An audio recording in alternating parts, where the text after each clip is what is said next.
Good morning চলে এসেছি বন্ধুরা। আজকে একটা নতুন ভিডিও নিয়ে। আজকে সকালটা খুব সুন্দর, আজকে সকাল থেকেই খুব বৃষ্টি হচ্ছে আর ওয়েদারটা খুব ভীষণ ভালো, ঠান্ডা ঠান্ডা ওয়েদার আজকে। আর বাড়িতে আজকে সবাই আছে। বড় মেয়েও কলেজ যায়নি, ছোটো মেয়ে স্কুল যায়নি, যেহেতু ছোটো মেয়ে আজকে দুদিন আগে পরীক্ষাটা শেষ হয়েছে বলে ওই জন্য স্কুল যায়নি। আর তোমাদের দাদাই শুধু এখন ডিউটি বেরোবে, তার জন্য আমি এখন তাড়াতাড়ি করে ঘুম থেকে উঠেই আগে বিছানাটা পরিষ্কার করে নিচ্ছি। এরপরে আরও অনেক কাজ আছে, করতে হবে। আর জানো তো, ঘরের বিছানা যদি গুছানো থাকে ঘরটাও কিন্তু একদম সুন্দর পরিষ্কার দেখতে লাগে।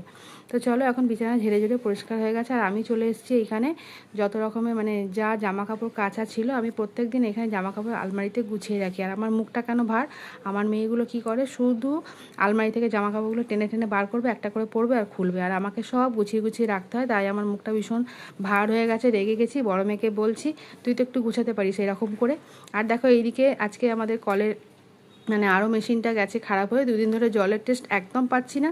ওই জন্য ইনি দাদা চলে এসছে আজকে আমাদের এই জলের মেশিনটা ঠিকঠাকভাবে রিপেয়ার করতে, পুরোটাই করলো, সব কিছু ফিল্টার থেকে আরম্ভ করে আরও যা যা যা যা লাগে সব পাল্টে দিল।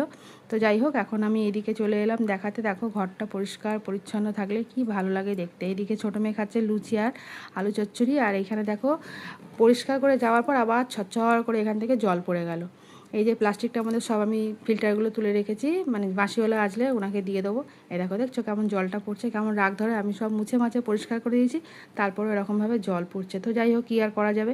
এখানে তোমাদের দাদাভাই নিয়ে এসছে এই কচু আর নারকোল। তো দেখি কী আছে।